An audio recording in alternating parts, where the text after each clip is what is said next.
I'm Dan Pfeiffer. Later in the pod, Dan's interview with Congresswoman Katie Porter, who just came out in favor of an impeachment inquiry into President Trump. But first, we're going to talk about Donald Trump's 2020 kickoff rally and what it says about his re-election campaign, Joe Biden's rocky week, and the growing competition between Elizabeth Warren and Bernie Sanders. Also, a new episode of Pod Save the World dropped yesterday. Tommy and Ben talk about the escalation with Iran, some good news out of Hong Kong, and the bizarre story of why Trump has a new Secretary of Defense.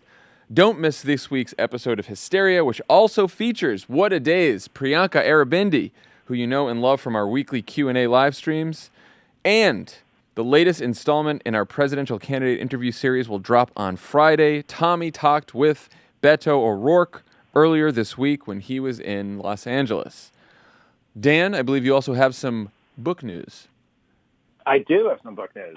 The paperback version of my book, Yes, We Still Can, Politics in the Age of Obama, Twitter, and Trump, is out this week. Amazing. If you get a chance to get the hardcover, get the paperback. I hope you like it. There you go. This is the kind of compelling book pitch that my editor tells me to make when the books come out. Buy the paperback, people. It's we're about to hit 2020. There's some fantastic advice in that book, and it's just a joy to read. So go buy it. Oh, and good important point.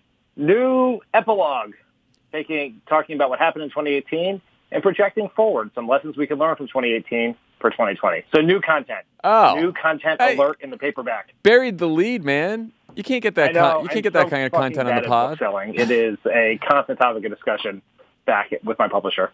Buy it for the epilogue, people, for nothing else. Okay, let's get to the news. I'm going to go ahead and say that this was the week where the apocalyptic shit show of a campaign really kicked into high gear. This was it, Dan.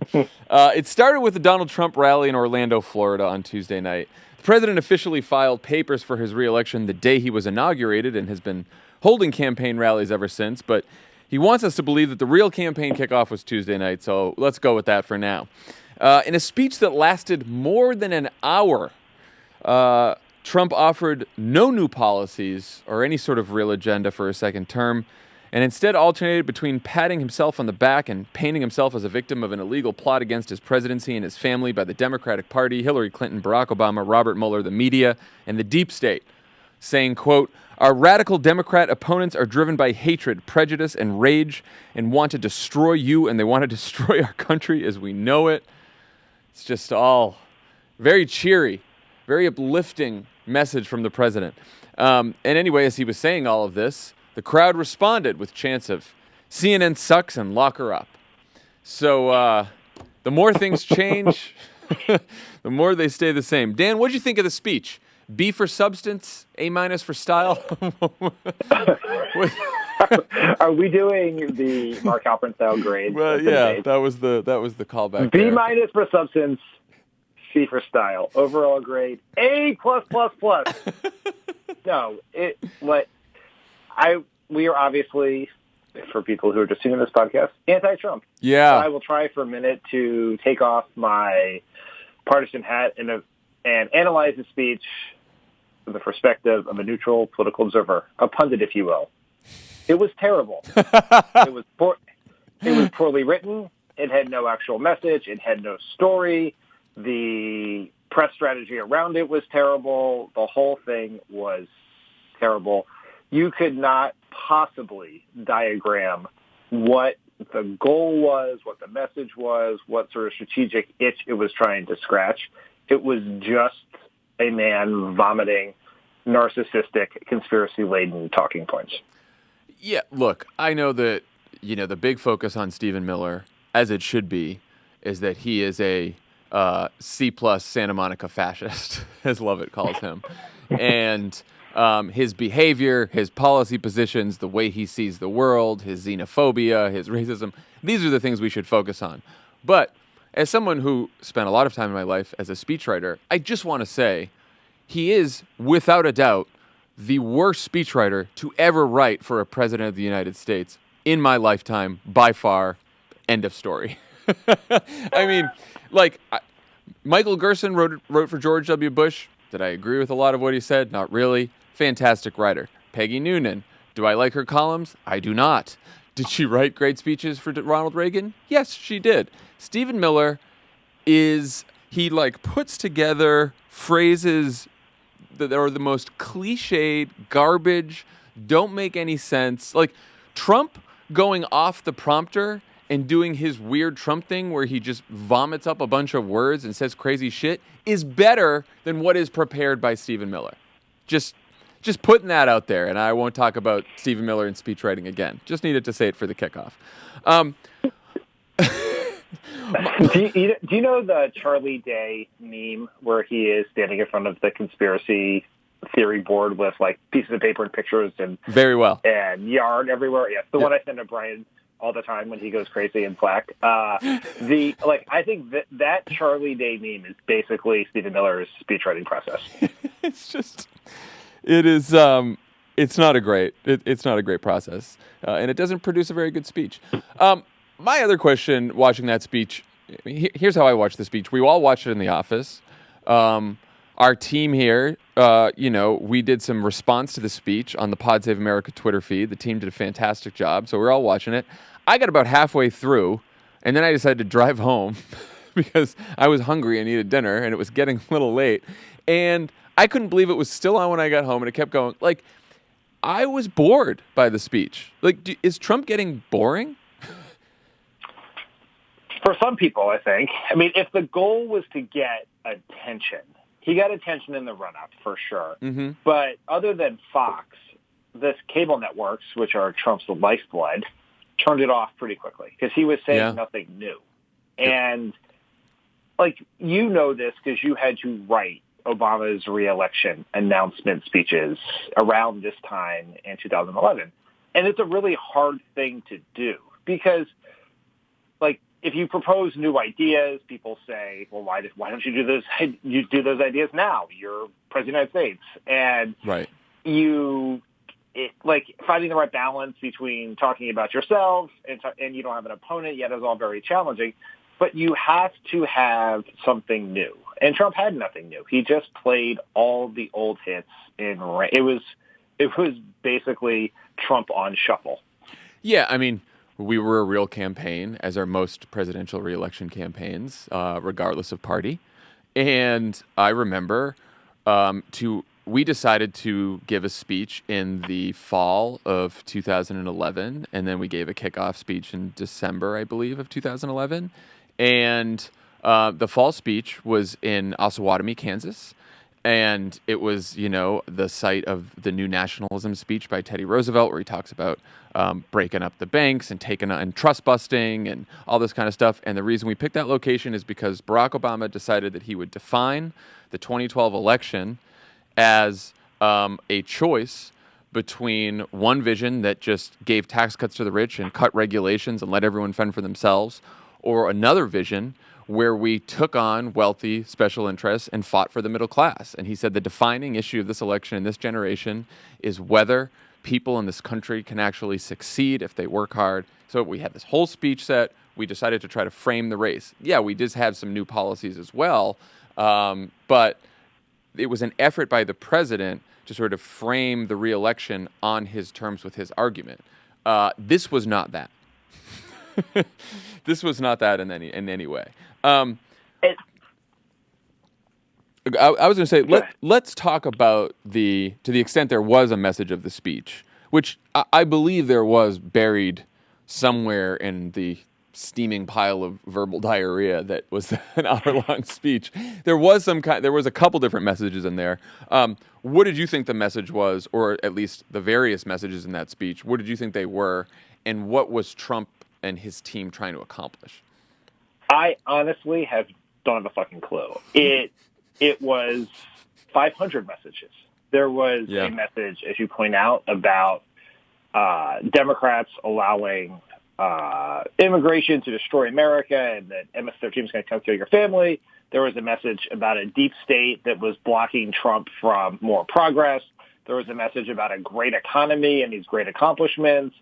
And like in a truism in politics, if you have 500 messages, you have 0 messages. And so it really wasn't clear to me. I think to the extent it bespoke a strategy, it was a strategy of exciting a base and demonizing the rest of the electorate, right? It was frighten and suppress, which was it's a rerun of 2016 strategy. It's just not clear that the 2020 playing field is going to look a lot like 2016. Yeah, I mean, there was a few messages or a few lines that stood out to me as attempted messages. Early on in the speech, he says, "We took on a corrupt political establishment that looks down at you, my enemy." And it was basically a speech. There was so much grievance in the speech, as there always is. Trump always tries to cast himself as the victim. But what he tried to do in this speech is basically say what he's been saying for the last couple of years. My enemies, the people who've attacked me over the last 3 or 4 years, they're your enemies too. And this election is about whether it's not just a verdict on me and everything that I've done. It's a verdict on, as he said, the un-American conduct of those who tried to undermine our great democracy and undermine you. And so what he's trying to tell these people is, whatever you think about me, my opponents, who he decides to categorize as Democrats, Barack Obama, Hillary Clinton, the media, the deep state, Robert Mueller, all these people, they are not just out to get Donald Trump. They are out to get you. And if they win, they will open the borders of this country to hordes of immigrants who will come in and, threaten your children and mooch off your tax dollars. And they will sell off America to China and to the highest bidder around the world. And what I will do is protect you, and my enemies are your enemies, and we have to beat them for 4 more years. That's sort of what he was getting at. I see that. Like, that's definitely there, and you can include a lot of things in a speech that runs nearly 90 minutes. So he had the opportunity to touch on many topics and many messages. The thing that is, I think, it's an interesting tension within sort of the Trump political strategy, which is he does try at times to make it about his supporters, right? Yeah. Like, we are all in this together against these liberal elites who don't happen to be white. Like, that is definitely a message he has. And he tries to laud the movement, right? He calls it the greatest grassroots political movement in history or whatever. But that always feels like an afterthought, because 90% of it, if not more than that, is about Trump himself, things that have happened to Trump, things Trump did, problems only Trump can solve, and very little about the people who support him, who are theoretically benefiting from the policies that he may or may not have implemented, who are the ones who delivered this victory to him. I mean, the American voters, not the Russian troll farms. And like, the best thing he can say, like Obama would always say, this is not about me, it's about you. And would talk about our volunteers, our organizers, the people who, put on their marching shoes, to use all the Obama lines, and the role they played in changing America for the positive, pushing for civil rights, for workers' rights, women's rights, etc. But the best thing Trump can say about his movement is that they had in their infinite wisdom, they decided to support him. Right, he is still the hero of the story.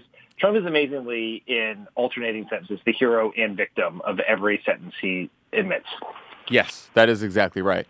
And here's the big difference. He's been president already for a couple years, and he's not railing against a system of which he is outside, which is the major difference between 2016 and 2020. So in 2016, he can go out there and say, if your life isn't great right now, if you're upset about something, whatever it may be, whether you're not getting paid enough, whether you're pissed about immigrants, whatever grievance you may have in your life, it is the fault of the people who've been running the government, the establishment, the media, the Democrats. And if you send me in there, I'll fix all this. Now he's caught in a situation where all he wants to do is both tout his accomplishments, which he believes are accomplishments, but I think with most of the country believing that the country is moving in the wrong direction, and people believing that while the economy may be good, they don't necessarily credit Trump for the good economy, and they don't believe that Trump's economic policies favor them. They believe they favor the wealthy, and they believe that Republican economic policy favors the wealthy. He has that to contend with. And so he sort of alternates between, I've done all these great things, but by the way, if you don't elect me again, all these other people, all these enemies that we have will ruin everything. And what's missing there is, we have to finish the job on X. We have to do more on Y. I need 4 more years so I can do X, Y, and Z. There's, like you were saying, there is no recognition that anyone in this country still may have problems or concerns and want to fix something. Because, and that's indicative of his new campaign slogan, "Keep America Great." Right? He changed it. CAG. So he lost MAGA. Now he's got "Keep America Great," and I think it's a fairly. I'm not talking about his base now. We all know his base is there for him. They're all fans. I don't want to hear from everyone being like, "Oh, it's not going to work." His base loves him. Yes, we fucking know that. They're 40% of the country. We get it. But for most people in this country, for swing voters, of which there are up for grabs voters out there, to tell them Trump's campaign is about keeping America great, it sounds like the job is finished. There's nothing left to do. Everything is wonderful. That's that. I think that's a danger. Yeah, that's right. Generally when you are thinking through your reelection campaign strategy, you have a very important data point, right? You have your polls, you have your focus groups, your private polling, your public polling, but you have this data point of the intervening political event, which is the midterm election, and trying to understand what message was sent in that election that is worrisome, and then how do you set up your reelection campaign to address it? So for us in 2012, other than just happening to be president at a time of 10% unemployment, right after a bank bailout passed by the previous president, not ideal time to be president, but one of the messages from that 2010 midterm was that American voters liked Obama, they trusted Obama, they wanted to believe in Obama, but they thought he wasn't focused enough on jobs, on creating jobs and dealing with the economy. So our reelection campaign, both the speech you mentioned in 2011 and then the quote-unquote announcement speech we gave, very similar to Trump with our rallies in May of 2011, were about the economy and jobs and what Obama had done, the progress he made, and the things he was going to do to finish the project of getting America back and forward, our slogan, if you will, from the Great Recession of 2008. And Trump there is no indication that he is even aware of what happened in the 2018 midterms, that what the voters said, what it meant, why voters left him in key battleground states that he needs to win, or any sense of what he will do to address those challenges in order to fix his political promise by 2020. Obama had to do a lot of work in a short period of time to fix his post-2010 political problems in order to win a big victory in 2012. Trump has as of yet not shown an indication. His campaign has shown, which we can talk about, but Trump himself, and the most powerful weapon in the campaign, what comes out of the candidate's mouth, seems both living in a bubble and living in the past. So I suppose we should ask the question, is speaking only to his base enough? Can he win this election by essentially rerunning the 2016 race, living in the past, playing the greatest hits on all these rallies, firing up his supporters so they come out to the polls? Because you can make an argument that, we said for an entire election in 2016, he's only speaking to the base of the Republican Party. He's not trying to reach out to any independents or anyone else. And sure, he lost the popular vote, but he cobbled together 270 electoral votes in the states that he needed. I mean, nothing is impossible, right? Mm-hmm. But it does seem improbable that the same set of circumstances that allowed him to lose the popular vote by millions of votes and squeak out an electoral college victory will replicate themselves in 2020. And there are certainly some voters who left Trump in 2018, and he's going to have to find a way to get them back. So basically, he acted a certain way for the first 2 years. The voters delivered a verdict on that behavior, and he has done nothing to change that in the intervening 6 months, or any suggestion that he will change it in the next 18 months that would allow him to win re-election. And so the idea that he can stitch together that he can win states to get to 270 electoral votes at 46 or 47% of the vote in battleground states, this is what he accomplished in 2016, is unlikely. And you have to adjust from your initial election to your reelection.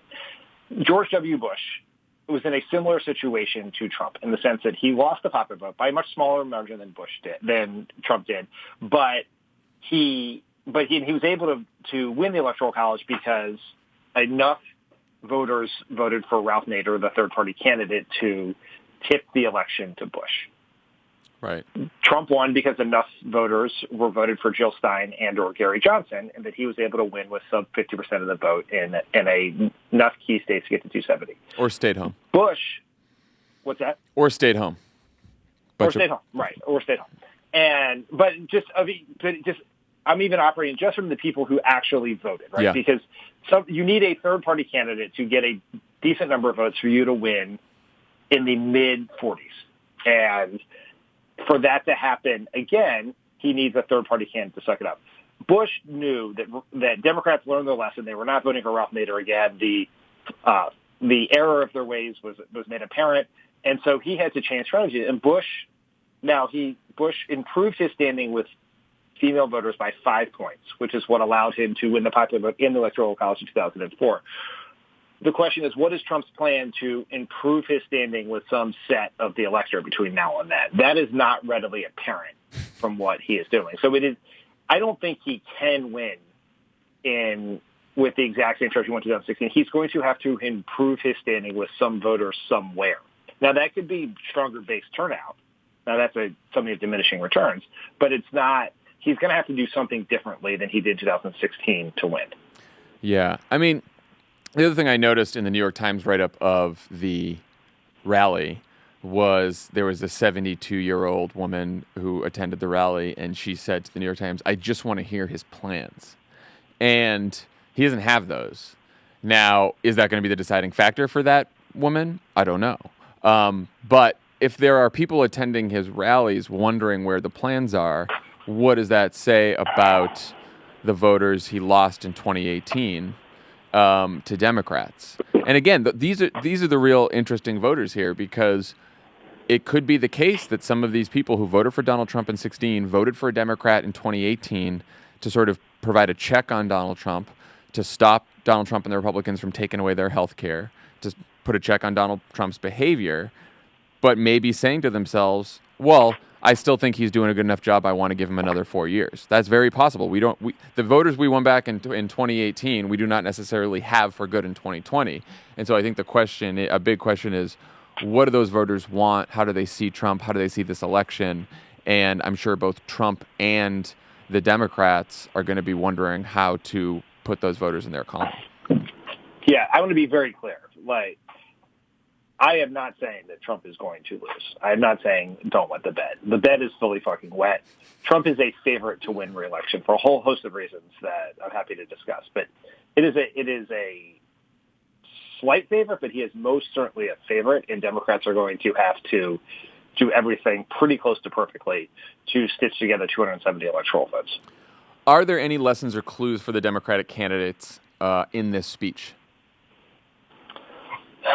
I think if I could take one from this, it is that there is no point in responding to the things Trump says.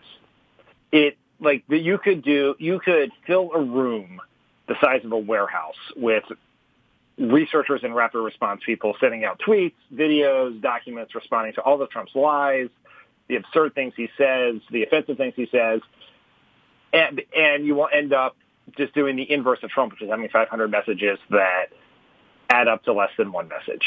And I think the key is you just have to have a story about Trump, and you're going to tell that story every single day, no matter what Trump says, no matter what Trump does.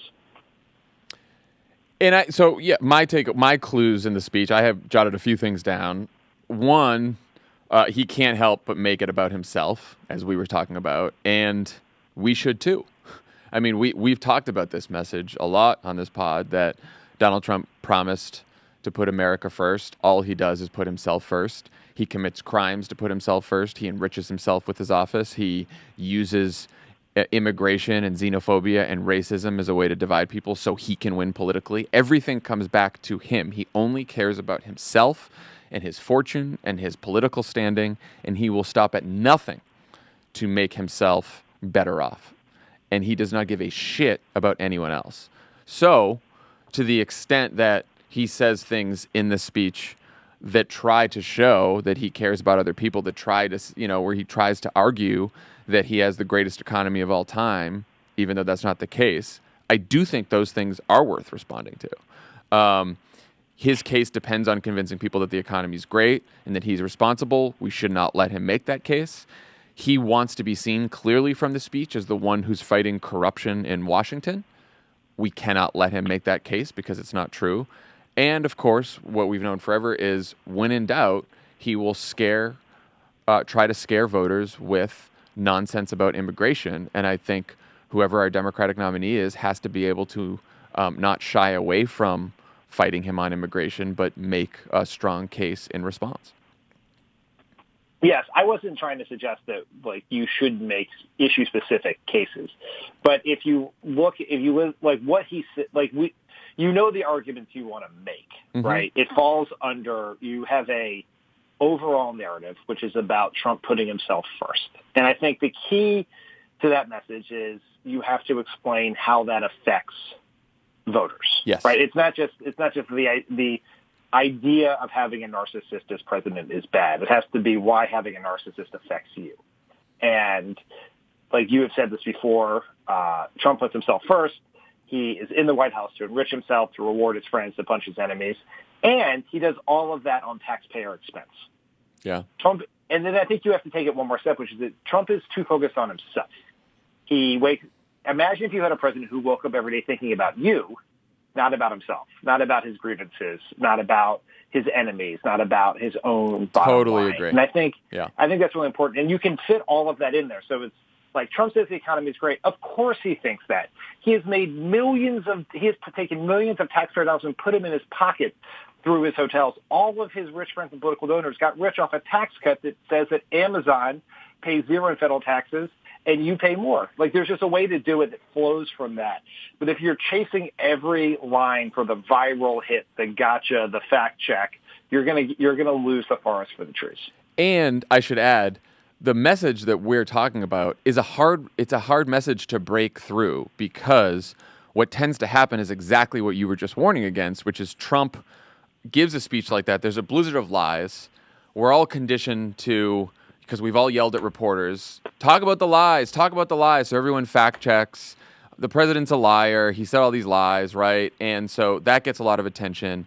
He'll usually say something crazy offensive, dangerous. That gets attention. I mean, like I said, we were here basically making from Crooked Media, as we were tweeting out on Pod Save America, sort of the economic case that we were just talking about, the Trump selfish case. I happened to tweet about the quote, our radical Democratic opponents are driven by hatred, prejudice, and rage and want to destroy you and destroy the country. And I had noted that Donald Trump said this, and, back in October, a fucking Trump fan sent pipe bombs to leading Democrats. And basically because he was radicalized at these Trump rallies, he admitted. And now Trump's telling people that Democrats want to destroy the country, and which is very dangerous. So I tweeted about that. That tweet got way more attention than any of the economic case that we were trying to make. And it's just a small microcosm of the challenge that I think the Democratic candidates have. Because if you respond to Trump on his racist bullshit, if you respond to Trump on his xenophobic bullshit, if you respond to Trump on his lies, on all the offensive things he says, that leads the news. That's what gets everyone talking. When you try to make a solid economic case, when you try to paint him as corrupt, when you try to do all these things based on policy, it is so much harder to break through. And so it requires a sort of new level of creativity to sort of break through the noise machine of Twitter, cable, the media, everything else. I think it is very important for particularly the nominee to recognize that if you are depending on Twitter and the mainstream media, which is basically Twitter, to deliver your message to voters, you will never succeed.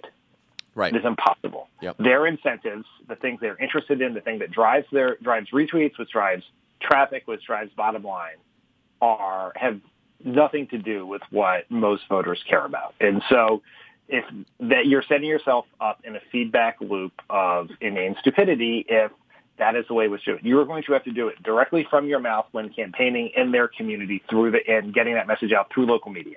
You're going to have your organizers to do on the door, and you're going to have to do paid distribution through digital ads of your message to a targeted set of voters. Yes. The mainstream media, there are opportunities for viral moments that can go very well for you, but those are few and far between on a day-to-day basis. You are going to be optimizing for the exact wrong thing.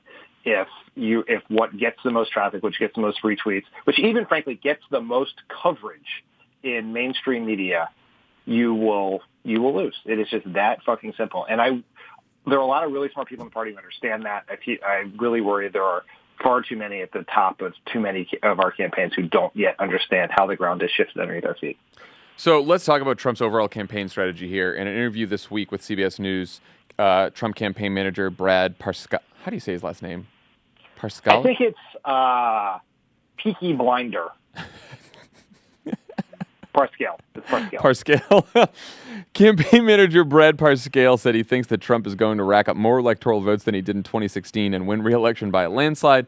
He also said that modern polling is the biggest joke in politics, referring perhaps to the various public polls and leaked internal Trump polls that showed Trump trailing Joe Biden, and the public polls show Trump trailing Bernie Sanders and other candidates in key swing states as well. Parscale said that Trump can win in Nevada, New Hampshire, New Mexico, and, quote, even Colorado. In other news, Trump's already raised more than $25 million since his re-election launch. Dan, is he full of shit or what? He really seemed full of shit in that speech. I'm sorry. Let me try again. He really seemed full of shit in that interview. He said repeatedly the polls were wrong in 2016. He said every poll was wrong. And I think it's just important to recognize that is just not true. The average of the polls was pretty clear that Hillary Clinton would win the national popular vote by about the margin that she did. Now, there were state polls that were up and down, and there wasn't enough state polling to get those things right. But I just want to stipulate that. He seemed to... let me put it this way. It would not be a confidence-inspiring interview if I was one of the people who contributed to that $25 million fundraising total. It was basically, he was speaking to an audience of one. That audience is Trump, and Trump, it wasn't great. I just put that, it was not great. Well, so do these general election polls mean anything at this point? No. Yeah. And I listened to our friends at 538 talk about this, and they actually, did research into this, and this far out, they are almost worthless general election matchup polls. Now, with one exception, they were going through some of them, elections where both candidates have very high name identification already, they might be a little closer to the truth, but not by much. So you can make an argument because everyone knows who Joe Biden is and everyone knows who Donald Trump is. Perhaps it's a little better, but it's so far out from Election Day. There's ages and ages and ages of campaigning to go. Donald Trump has not fully defined Joe Biden yet, or whoever else the nominee may be. They have not even fully defined Donald Trump yet. We don't know what the race is actually going to be about, the issues that are going to be fought on. We don't know all the controversies that are going to come up. We don't know what kind of foreign interference they're going to be. We don't know anything. So I do think, we say take all polls with a grain of salt, but in my view, look at some of the early state horse race polls, if you're really looking for some polls. And even those represent a snapshot in time right now. But the general election matchup polls do not mean much at this point. Yeah, that it is cold comfort to Democrats looking for reasons to be confident about what's going to happen in 2020. There is one interesting trend in these polls that can very much change, but it is something to take away, which is in these states, whether it's Florida, Ohio, Pennsylvania, et cetera, Trump's approval number and his vote share are almost identical. Yeah. And that is very important because if this is not going to be a race where Howard Schultz hands the presidency to Trump by running as a third-party candidate. If it is essentially a two-person race, like unlike 2016, Trump is going to have to get to a vote share that is higher than his approval rating has ever been since he's been president. Right. And that takes a lot. That is going to take a lot of work and some real shifting of the ground that we have not yet seen from him or his campaign. It is possible, don't get me wrong, but there has been this theory that people don't approve of Trump but will vote for him anyway because they like the economy or they hate the Democrats. But we have not yet seen that in these polls, and even in the ones that I think are probably the closest to real, which is still pretty far from real, which are the Biden-Trump ones, because Biden is a well-known quantity. When it's just a generic Democrat, then people can put forward whatever views, positive or negative, they put on that. But when someone like you point out, the 538 folks said, it's closer to reality. But if I would be very worried if I was in the Trump campaign and I saw that relationship between my approval number and my vote share. One other quick thing that we should mention just before we move on to the primary.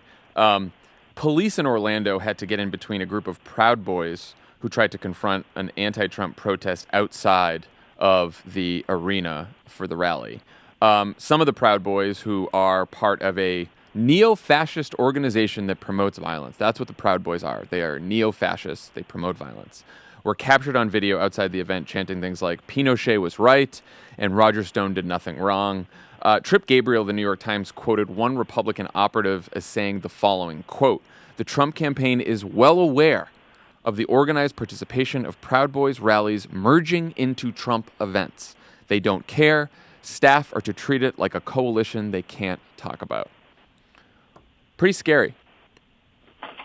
It should really be close to the biggest story in American politics right now, which is neo-fascists, neo-Nazis, white supremacists are a part of the Republican coalition.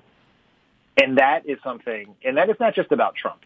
That is how Marco Rubio plans to win. That's how Paul Ryan planned to win in 2018.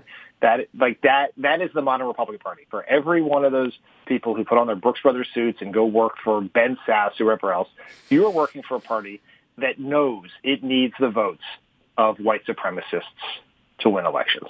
And there are two approaches to that.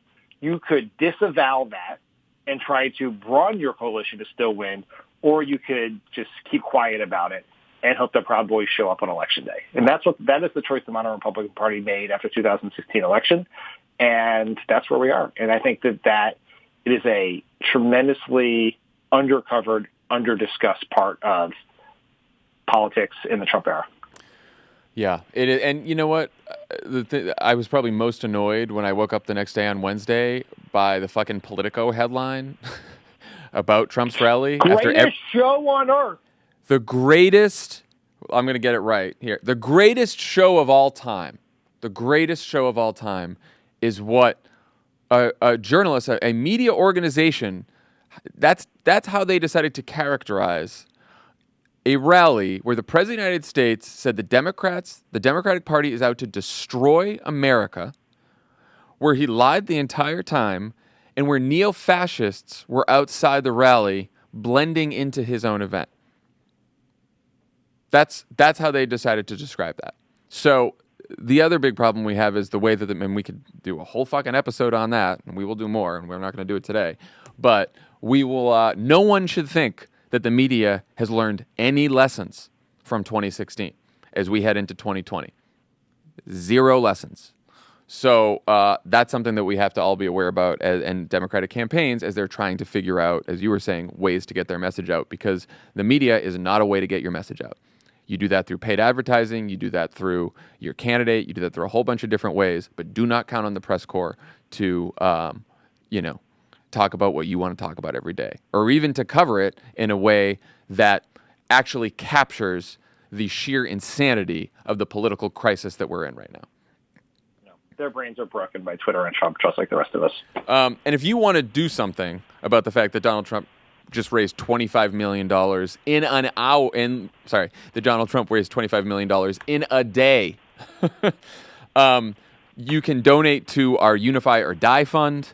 Again, this is a fund where all the Democrats in the primary right now are going at each other. They're trying to win the primary, so they're trying to raise money on their own.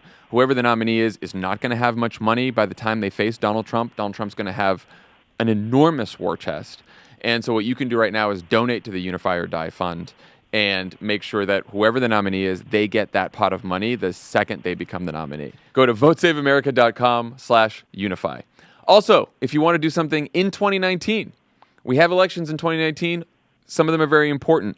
Last week, the Virginia primaries took place, which means we can now focus on the general election when we'll have the chance to flip both of Virginia's legislative chambers.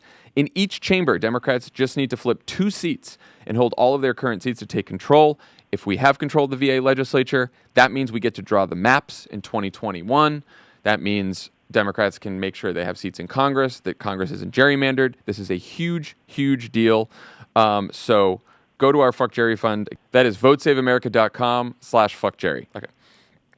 All right, let's talk about the Democrats. Vice President Joe Biden has an odd way of celebrating Juneteenth, Dan. How long did it take you to come up with that intro? Honestly, it rolled off the tongue. At a fundraiser in New York on Tuesday night, he decided to wax nostalgic about the time he served with segregationist senators James Eastland and Herbert Talmadge. Here it is, as recounted by the New York Times. I'm just going to read it verbatim. Quote, "I was in a caucus with James Eastland," said Mr. Biden, 76, slipping briefly into a Southern accent, according to a pool report from the fundraiser. Quote, "He never called me boy. He always called me son. Biden called Mr. Talmadge, quote, one of the meanest guys I ever knew. Well, guess what?" Mr. Biden continued. "At least there was some civility. We got things done. We didn't agree on much of anything. We got things done. We got it finished. But today, you look at the other side, and you're the enemy. Not the opposition, the enemy. We don't talk to each other anymore." Biden's comments were criticized by several other Democratic presidential candidates, including Cory Booker, who said, quote, "You don't joke about calling black men boys. Men like James Eastland used words like that and the racist policies that accompanied them to perpetuate white supremacy and strip black Americans of our very humanity." Kamala Harris, Elizabeth Warren, Beto O'Rourke, and Bill de Blasio also criticized Biden, while several members of the Congressional Black Caucus, including James Clyburn, came to Biden's defense. So, Dan, there was actually a second gaffe at the fundraiser, but let's take one thing at a time here. So the Biden camp responded by saying that the vice president did not praise a segregationist.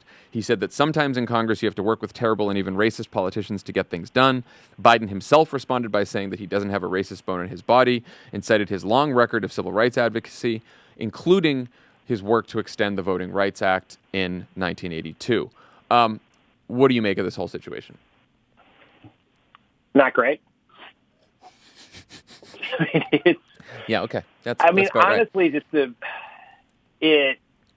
I'm going to try to analyze this from two perspectives. Sure.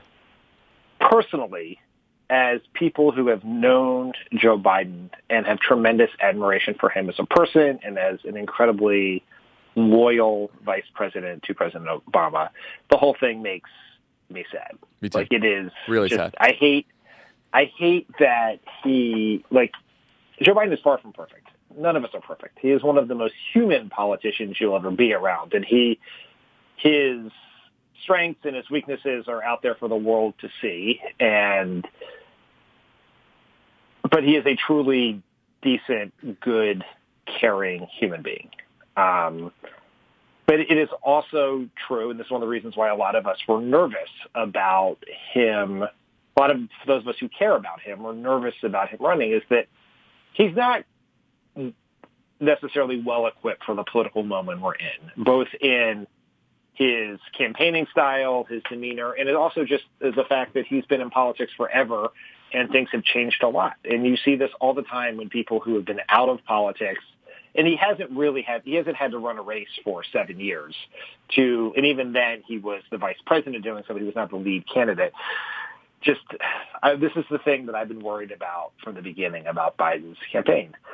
Now, from the analysis of the politics of it, it's a gigantic problem because it goes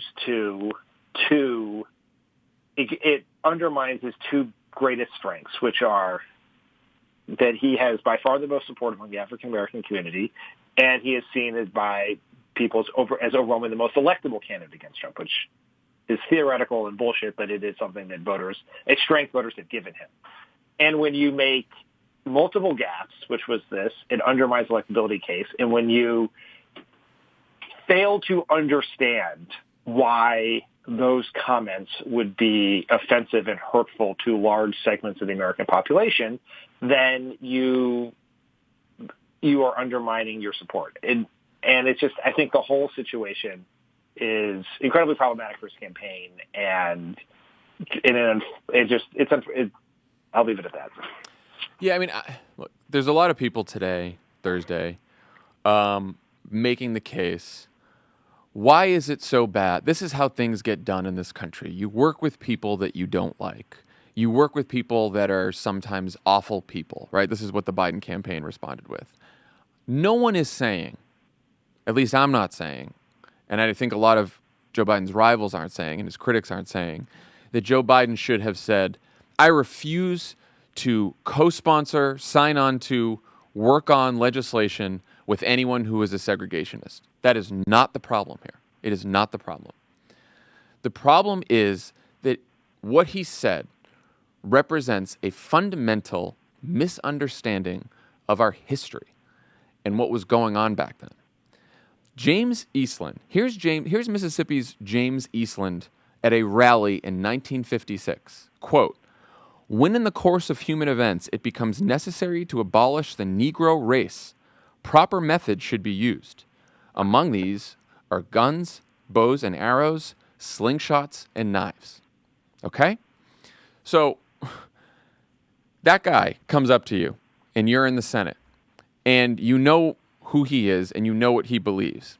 And he says to you, hey, let's sign on together to a bill to build a highway that goes through both of our states, and it's going to create a whole bunch of jobs for both of us, okay? For both of our constituents. You look at that guy and you go, well, he's a real fucking racist asshole, right? But I need a lot of jobs in my state, and we need a highway, and that makes sense. Are the jobs in his state going to go to black Americans? Obviously not, because he's a racist prick.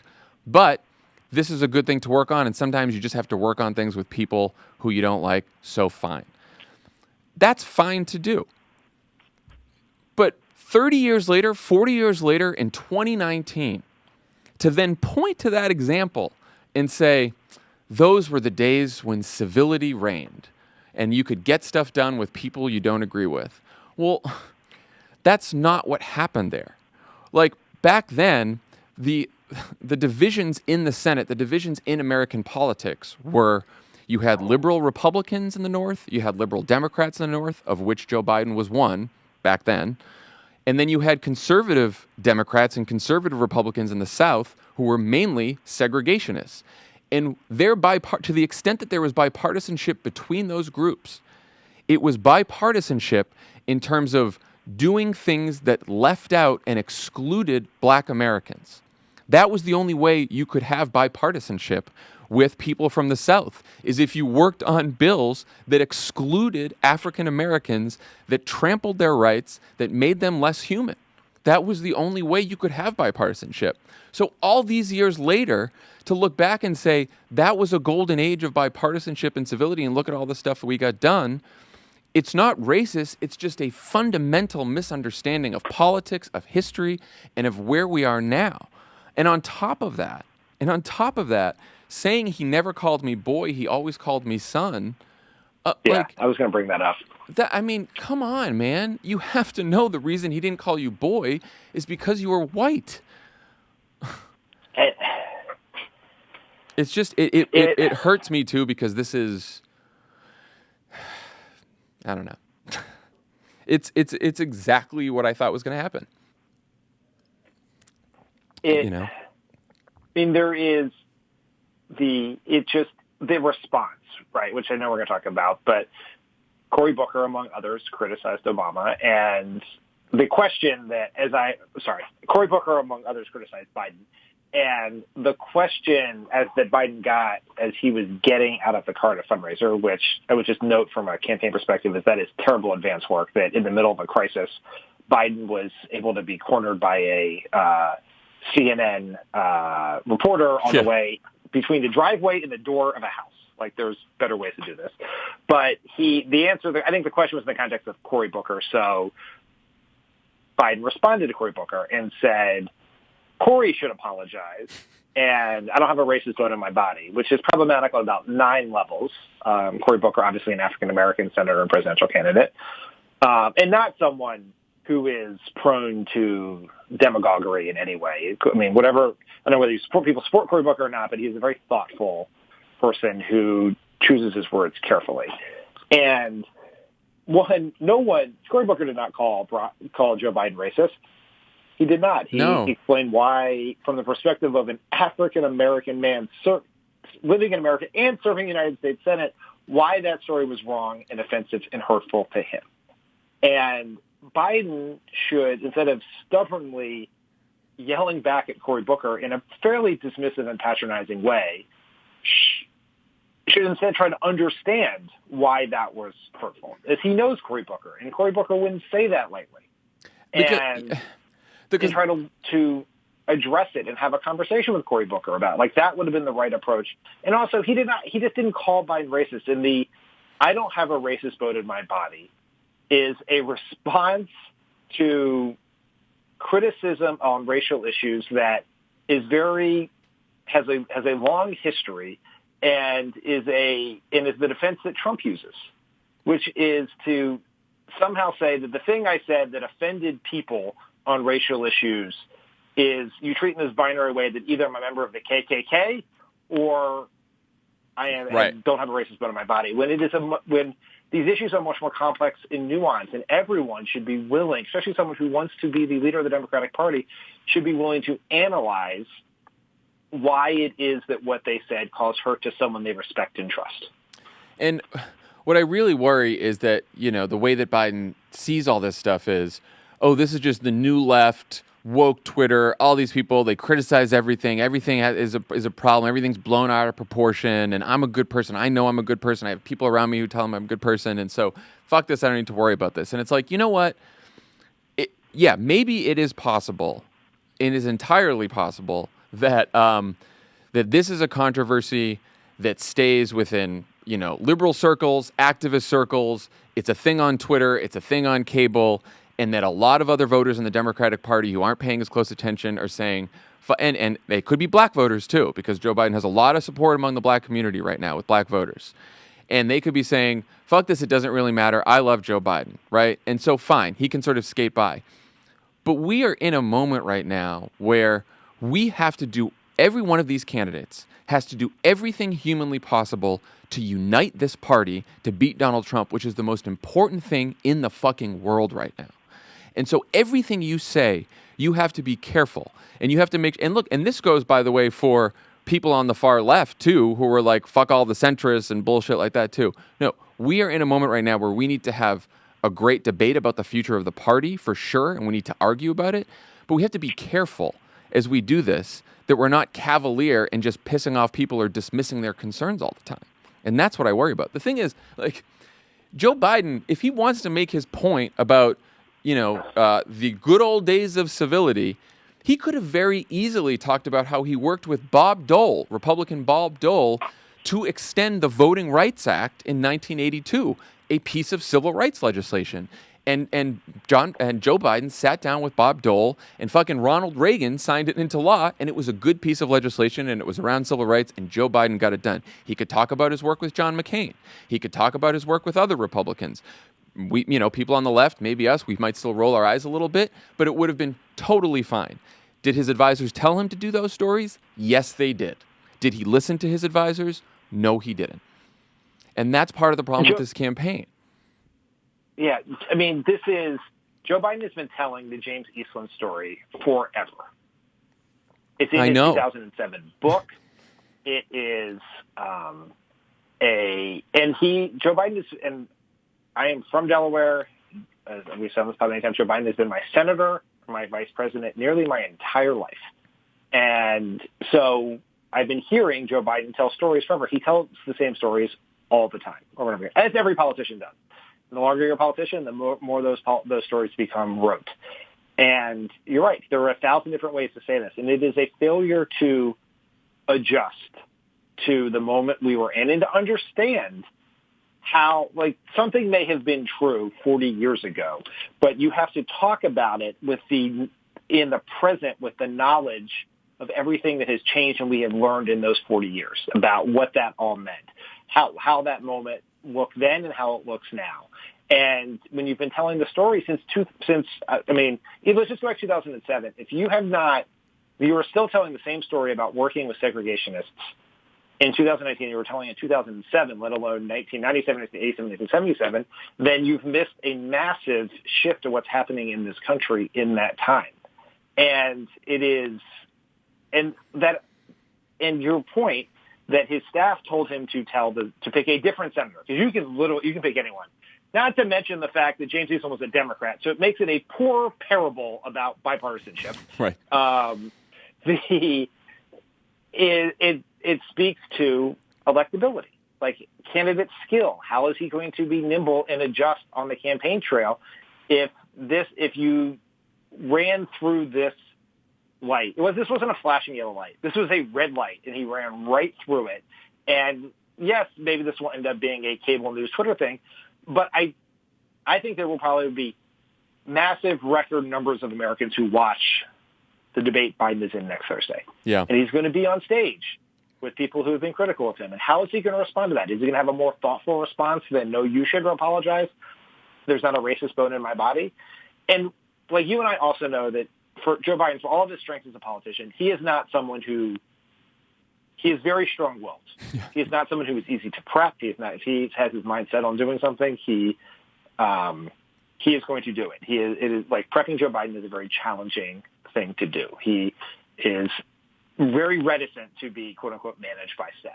And there are some real strengths that come with that, because it has allowed him to develop an authenticity and speak his mind that has been a huge part of his brand for many years, but it also leads to situations like this. And it is not hard to project the challenges in a general election if our nominee is making mistakes like this. Yeah. And again, not to mention there's two ways to look at this. There is that he said something that was wrong and hurtful and responded to it in a way that was neither thoughtful nor empathetic. So aside from the politics, and that is important. Then there was also what it says about the politics, and both of those are very problematic for him. Yeah. And again, it's like, it is so hard to talk about this because, I love Joe Biden, and he has a good heart. He's a fundamentally decent person who has learned and grown and changed over the years, but he's not our vice president anymore. He's running for president of the United States, and he's running for president of the United States at a moment when we are in a political crisis of epic proportions against Donald Trump, who is the president right now. And when you're in a race like that, you have to take it fucking deadly serious, and you have to lock it up and make sure that like everything is right and you're saying everything right, and you have to be willing to change, and you have to be willing to say the right things, and like, man, and knowing, and you have to have a fundamental understanding of the politics of the moment. You have to. And that goes for Joe Biden, Bernie Sanders, Elizabeth Warren, but all of them. They all have to have that. So it's not just about Joe Biden, but in this case it is. So it's tough. And then there's another gaffe too. He also said in front of the same group of donors that he doesn't want to demonize wealth and that, quote, rich people are just as patriotic as poor people. Fine. But then he said how income inequality brews political discord, but told the wealthy donors that they had nothing to fear from a Biden administration. Quote, we can disagree in the margins, but the truth of the matter is it's all within our wheelhouse and nobody has to be punished. No one's standard of living will change. Nothing would fundamentally change. I need you very badly. I hope if I win this nomination, I won't let you down. I mean, just, you're with a bunch of rich donors in New York. You're telling them, if you're president, don't worry, nothing will fundamentally change when it comes time to your tax policies. Like, I don't know, man. That is on the list of campaign gaffes. That is a potential campaign ender. Now, it has got almost no attention because there's another incredibly damaging, controversial statement within that same thing. But to go before a bunch of rich Wall Street donors in 2019 while running for the Democratic nomination to tell them, don't worry, your standard of living will not change, is an insane thing to say. And it is something that that would be brought up in a primary. It'll be brought up in a general election. It is up there with Mitt Romney's 47%. Yeah. And it is such an insane thing to do because Joe Biden has already talked about repealing the Trump tax cuts. Right. It's one of the first things he would do. So, yes, their standard of living would change. He has already pledged to raise their taxes, and this is Biden is an old-school politician, obviously. But one of the things he has a habit of doing is telling people in the room what they want to hear. It is how we ended up with the controversy over the Hyde Amendment when he told the woman on the rope line that he would repeal Hyde, and then he said he wouldn't, and then he said he would. He is trying to win the room. He always tries to win the room. And oftentimes that is great, but you have to be incredibly careful when you are doing that in a room full of Wall Street donors with reporters in the room. This isn't the case of some server had an iPhone going like Mitt Romney, the 47%. He was looking at people with notepads and recorders as he was saying it. Yeah. And the funny thing is, the reason, according to reports, why the Biden staff decided to open up the fundraiser open up all of his fundraisers to print reporters was so that, one, he would be more careful in the things he's saying, and this is what he said.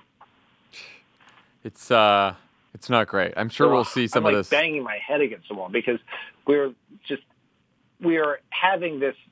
I mean, there's so much stupid shit happening, and now we're contributing to it ourselves.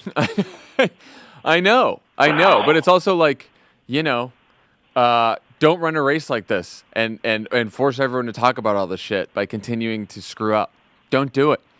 Run a better race, man. Run a better race. One more thing about this that is important, which is Biden has clearly adopted the no apology strategy of Trump.